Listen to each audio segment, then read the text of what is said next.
C'était le déjeuner d'anniversaire de Léo, mon petit-fils. Élodie, ma belle-fille, a levé son verre. À la vieille dame qui ira en EHPAD dès qu'on aura l'héritage. J'ai levé mon verre en retour. Et j'ai révélé que l'acte de propriété de la maison était au nom de celui qui s'occuperait de moi jusqu'à la fin. C'était un dimanche silencieux. Enfin, avant qu'elle ne parle. On fêtait les 10 ans de Léo. J'avais passé toute la matinée à préparer son repas préféré, un bon rôti des carottes fondantes. Et cette purée que j'écrase encore à la main. Mes mains ne sont plus ce qu'elles étaient à 65 ans. Mais j'avais réussi son gâteau au chocolat avec les copeaux de chocolat blanc comme il aime. « Mamie, c'est le meilleur anniversaire », m'a-t-il dit. Son sourire édenté me serrait le cœur. Depuis que Henri est parti, qu'il y a 5 ans, cette maison à Neuilly est si vide. Ces réunions de famille sont tout ce qui me reste, même si elles se font de plus en plus rares. Florian, mon fils, était au bout de la table. Il regardait plus son téléphone que les invités. Élodie, elle réorganisait les cadeaux par taille. Toujours dans le contrôle, celle-là. 15 ans de mariage, et je ne sais toujours pas qui elle est. Il y a toujours eu ce calcul dans son regard. « Bon, je crois qu'il est temps de trinquer », dit-elle soudain en se levant. Le soleil tapait sur le diamant à son doigt. Celui qu'elle avait exigé pour leurs 10 ans de mariage, malgré leurs dettes, qui s'accumulaient dangereusement.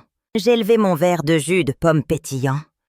« À la famille », j'ai commencé. Mais Élodie m'a coupé la parole. En fait, c'est moi qui porte le toast aujourd'hui. Son sourire était glacial. À Françoise, la grand-mère de Léo. À la vieille homme qui ira en EHPAD dès qu'on aura l'héritage.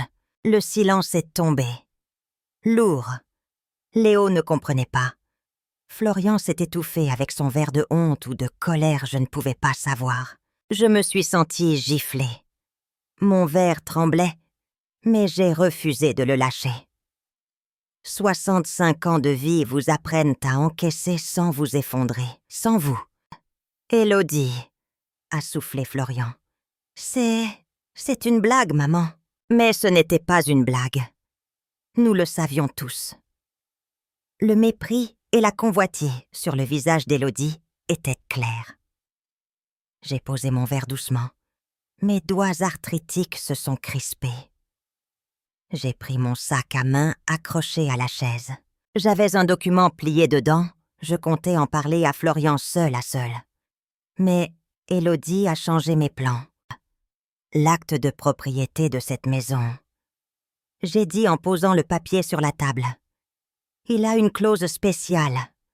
Henri et moi, on a tout prévu il y a des années. La maison revient à celui ou celle qui s'occupera de moi jusqu'à la fin. J'ai marqué une pause. Pas par le sang, mais par le soin. Le sourire d'Élodie a disparu. Florian m'a regardé comme s'il me voyait pour la première fois. « Maman, tu n'as pas besoin de... » Si, Florian. Je crois qu'on avait besoin de cette clarification. Je me suis tournée vers Élodie.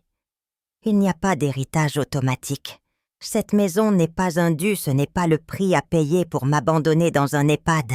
Son visage est devenu rouge vif. « Mais c'est pas possible, après tout ce qu'on a fait pour toi. » « Et qu'avez-vous fait, Élodie ?»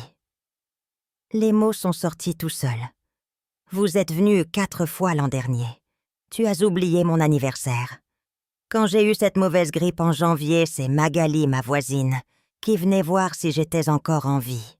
Pas ma famille. » Léo regardait ses parents. « Maman, papa, de quoi parle, mamie ?» Personne n'a répondu. Florian fixait son assiette les épaules basses. Je les regardais, mon fils qui fuyait mon regard, ma belle-fille qui me voyait comme une simple facture EDF à payer avant d'encaisser le chèque. J'ai réalisé que je n'étais plus Françoise. J'étais juste un fardeau. J'ai rangé le document dans mon sac, mes mains ne tremblaient plus. « Bon », j'ai dit en forçant un sourire pour Léo. « Qui veut du gâteau ?» La semaine suivante, un silence de plomb. J'attendais un coup de fil de Florian. Une excuse, une explication, rien. Puis jeudi soir. « Maman, c'est moi. » Sa voix était faussement enjouée. Je pensais passer demain pour la fuite du radiateur, la fuite que j'avais mentionnée il y a 3 mois et que j'avais fait réparer par un plombier depuis longtemps. Et Élodie a trouvé des vitamines super pour les articulations. Elle a pensé à toi tout de suite. On te les apporte. J'ai failli rire. Élodie n'avait pas pensé à moi tout de suite depuis des années, sauf pour demander de l'argent ou que je garde Léo. Ce serait gentil.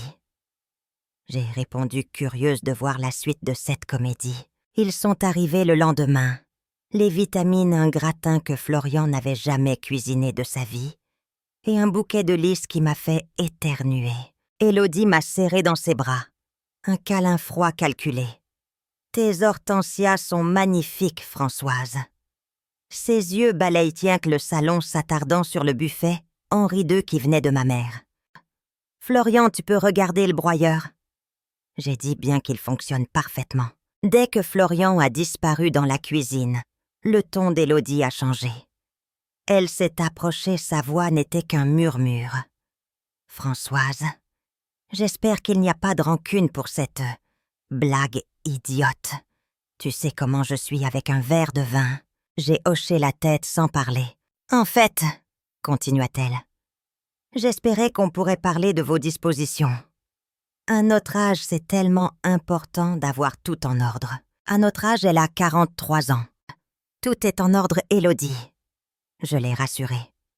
Mon avocate Karine a tout mis à jour au printemps. Quelque chose a brillé dans ses yeux. De l'agacement. Karine, mais c'est plus une amie qu'une professionnelle, non? Nous, on connaît un excellent notaire à Paris qui pourrait... Karine est avocate spécialisée en droit des aînés depuis 30 ans. J'ai coupé net. Je suis très satisfaite de son travail. Son sourire s'est crispé. Un mardi, je suis rentrée plus tôt de la boulangerie. Je l'ai trouvé dans mon bureau, le tiroir de mon secrétaire était entrouvert. Ah, elle a sursauté, refermant le tiroir précipitamment. Je cherchais un stylo pour te laisser un mot. Tu ne répondais pas. Le sto et le bloc-notes étaient en évidence sur le bureau, juste à côté d'une photo jaunie d'Henri. Ce soir-là, j'ai appelé Karine. Il mijote quelque chose, j'ai dit après lui avoir raconté la scène. Depuis que j'ai parlé de la clause sur la maison, ils sont mielleux. C'est insupportable. Françoise, m'a dit Karine d'une voix lasse. Malheureusement, j'ai déjà vu ça. Votre révélation leur a fait comprendre qu'ils ne pouvaient pas vous tenir pour acquise. Maintenant, ils jouent la comédie des gardiens. Mais c'est si... Transparent, Élodie cache à peine son mépris. Les gens peuvent être étonnamment faux quand un héritage est en jeu, m'a-t-elle répondu. Mais c'est peut-être utile. Utile comment? Ça vous montre qui ils sont vraiment et ce qu'ils veulent vraiment. Sa voix s'est adoucie. Françoise, peut-être qu'il est temps de voir qui tient vraiment à vous, pas à ce que vous possédez. Karine avait raison, il était temps de savoir qui tenait vraiment à Françoise. Le samedi suivant, j'ai mis mon plan à exécution. J'ai attendu la fin d'après-midi, je savais qu'il rentrait du match de foot de Léo. J'ai poussé la table basse. Je me suis laissée glisser au sol dans le salon. J'ai pris une grande inspiration. « Au secours !» J'ai crié assez fort pour être entendue de la rue. Je suis tombée. Puis j'ai attrapé mon téléphone. J'ai appelé Florian. Messagerie. J'ai laissé un message tremblant. « Florian, je suis tombée. Je n'arrive pas à me relever, viens vite, s'il te plaît. » J'ai appelé Élodie. Encore la messagerie. J'ai même essayé le nouveau portable de Léo. Messagerie. Finalement, j'ai appelé Magali, ma voisine. « Françoise, tout va bien. » Sa voix était immédiatement inquiète.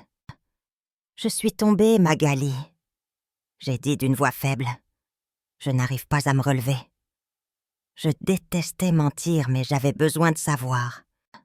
« T'arrêtes tout de suite, » m'a-t-elle dit. Surtout ne bougez pas si vous avez mal. » J'ai entendu le bruit de ses clés avant même qu'elle ne raccroche. Moins de 2 minutes plus tard, on sonnait à ma porte. Frénétiquement. Françoise, c'est Magali. La porte est fermée. La clé est sur porte bleue. J'ai crié feu faiblement. Quelques secondes plus tard, alors, elle a déboulé dans le salon encore, avec ses gants de jardinage. De la terre sur la joue. Ses yeux se sont écarquillés en me voyant au sol. « Oh mon Dieu! Qu'est-ce qui s'est passé ?» dit-elle en s'agenouillant. « Où avez-vous mal, j'appelle le SAMU ?» L'inquiétude sincère dans ses yeux. Elle m'a fait monter les larmes. Pas de calcul.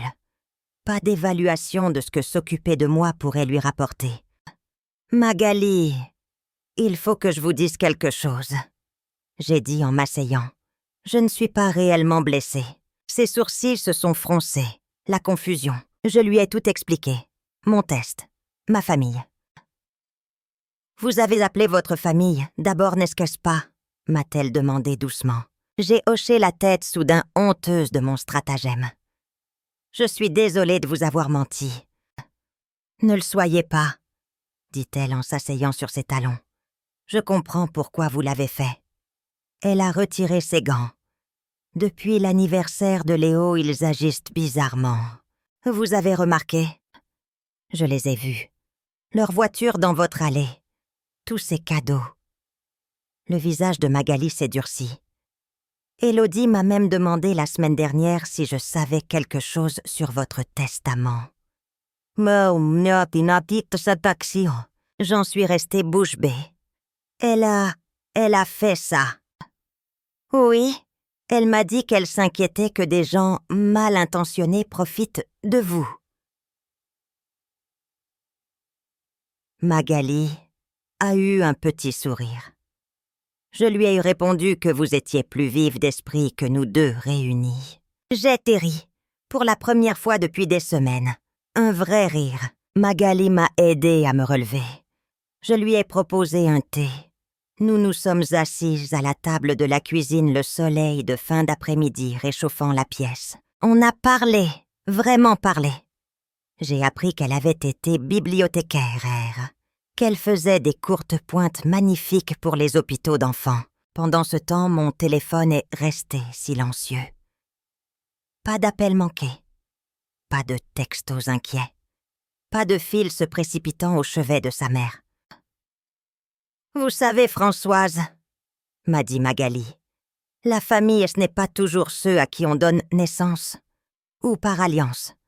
Parfois, la famille, c'est ceux qui viennent quand on appelle. » Ces mots m'ont frappé. J'avais passé des années à excuser les absences de Florian, le mépris à peine voilé d'Élodie, me disant que le sang, c'était le sang. Mais assise en face de Magali, cette femme qui avait tout lâché pour moi sans rien demander en retour, je me suis demandé si je n'avais pas tout faux. Mon téléphone a finalement vibré à 19h43, plus de 3 heures après mes appels de détresse. C'était un SMS de Florian. « Maman, je viens de voir ton message. Tout va bien. Pas d'urgence. Pas d'inquiétude. Juste un texto pour la forme. » J'ai regardé Magali qui me parlait avec enthousiasme d'un club de lecture. J'ai regardé mon téléphone.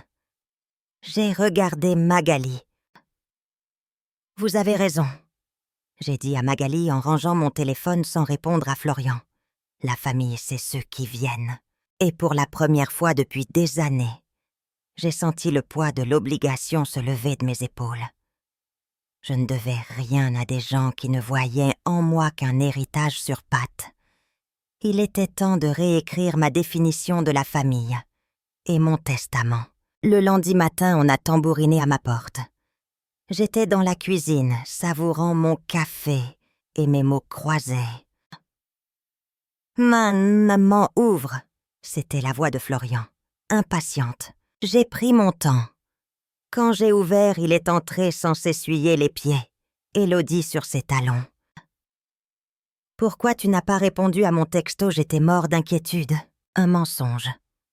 Il serait venu hier sinon. Pas presque 24 heures plus tard. J'étais occupée. J'ai dit simplement en fermant la porte.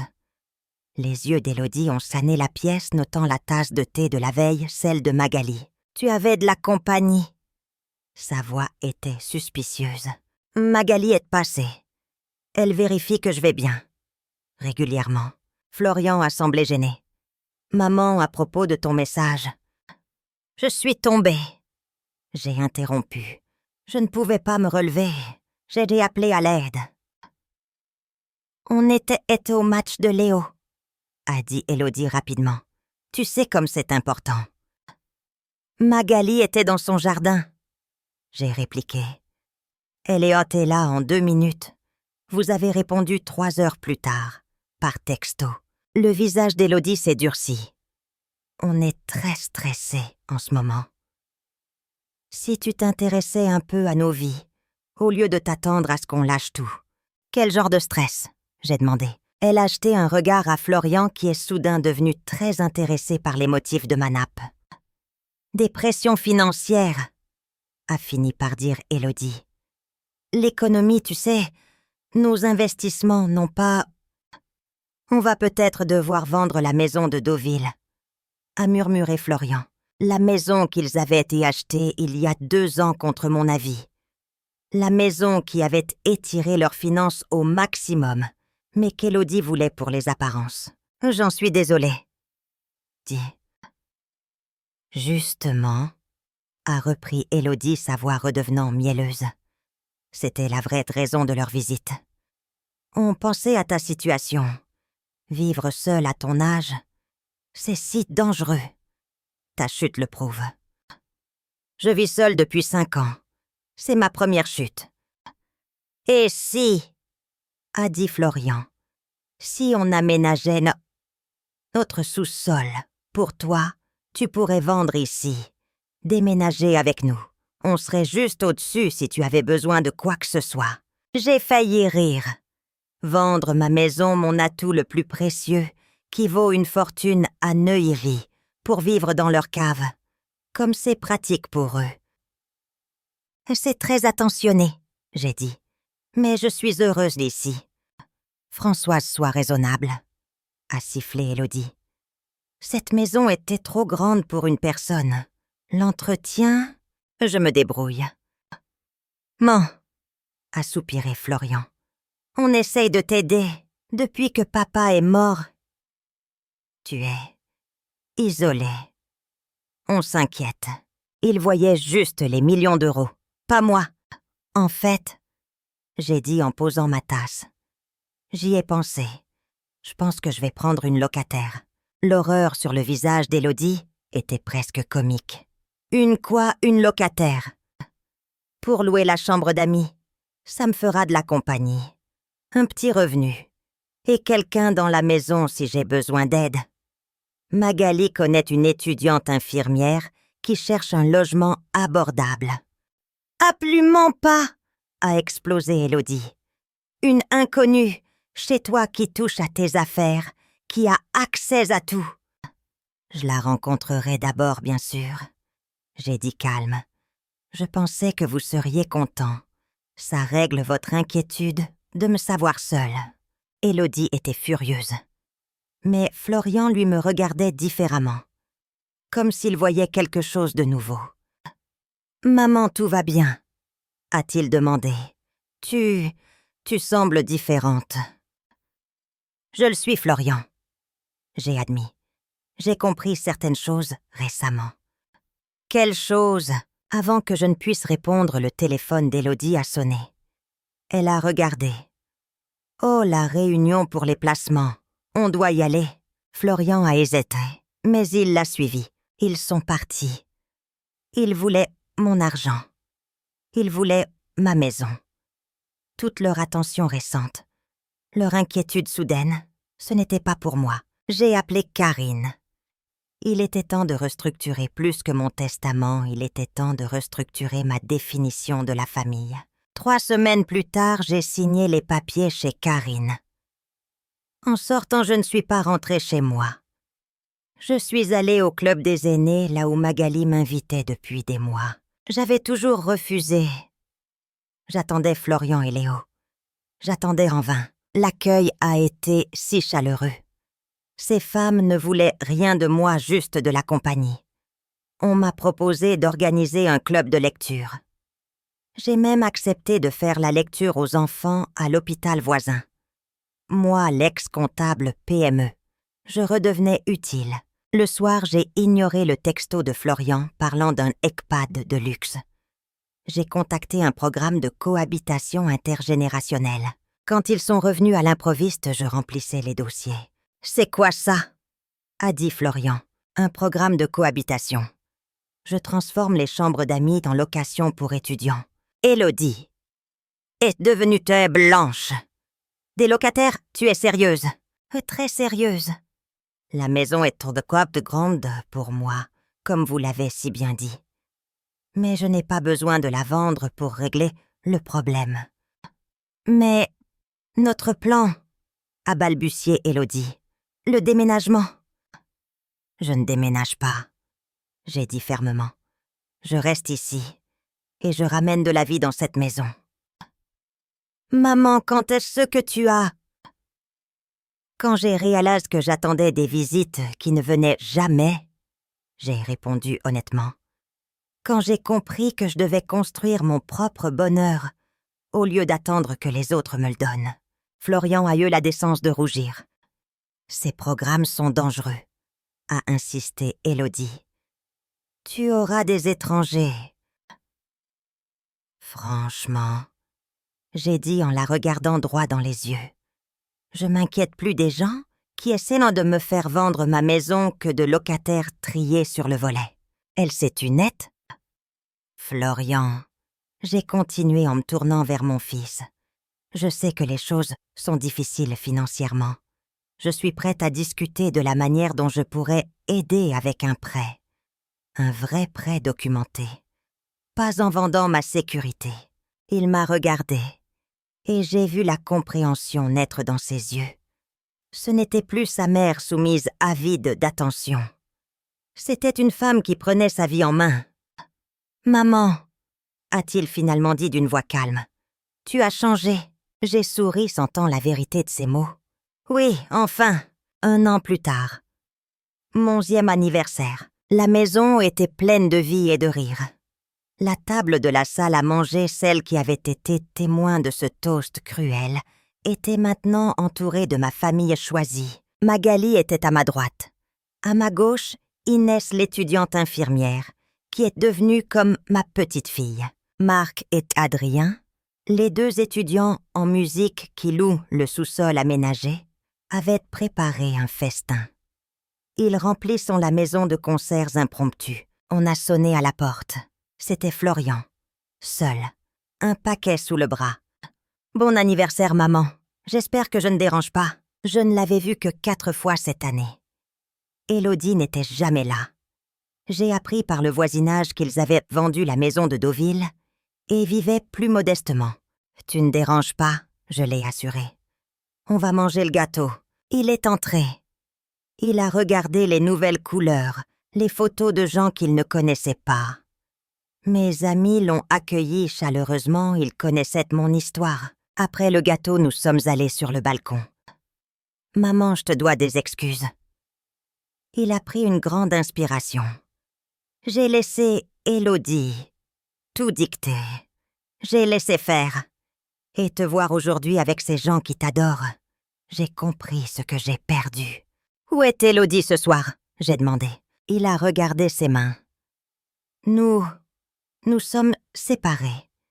Depuis 3 mois maintenant, j'ai ressenti un mélange de tristesse pour lui et de soulagement. « C'est toi, maman, » a-t-il admis. En te voyant te défendre, refuser d'être manipulée, ça m'a fait voir les choses plus clairement dans mon propre mariage. Nous sommes restés en silence. « Je n'attends pas que tu me pardonnes, » a continué Florian. « Mais j'aimerais qu'on recommence. Tu me manques. Et Léo, tu lui manques terriblement. Il me manque aussi, j'ai dit le cœur serré. Il pourrait venir te voir, peut-être dormir ici. Je sais que la maison est pleine, mais Bien sûr qu'il peut venir. J'ai interrompu. Il sera toujours le bienvenu ici. Et toi aussi, Florian. Mais ce sera selon mes termes maintenant. Il a hoché la tête, il avait compris. Plus tard dans la soirée, après le départ de tout le monde, Magali et moi partageons une dernière tisane. Alors Florian veut revenir, m'a-t-elle dit. Ce n'était pas une question. On dirait. Et tu en penses quoi? J'ai regardé ma vieille poche ébréchée, celle que j'utilise tous les jours. Je suis prudente, mais je suis aussi pleine d'espoir. Je ne le laisserai plus me faire de mal, mais je ne ferme pas la porte. Oh, tu as raison, m'a dit Magali. La famille, c'est quelque chose qu'on construit, pas seulement quelque chose qu'on subit. Je l'ai remercié de m'avoir appris ça, de m'avoir montré que je pouvais tout reconstruire. À 65 ans, j'ai repensé à ce toast cruel, 1 an plus tôt. Élodie voulait me détruire. Elle voulait me rappeler que je n'étais plus rien. Au lieu de ça, elle m'a donné l'impulsion dont j'avais besoin pour reprendre ma vie, ma maison et mon pouvoir. Cette maison que je craignais de perdre est devenue un havre de paix, remplie d'une famille choisie de musique et d'un but. Et ça, c'est une victoire bien plus grande que n'importe quel héritage. Avez-vous déjà dû redéfinir ce que le mot « famille » signifie pour vous?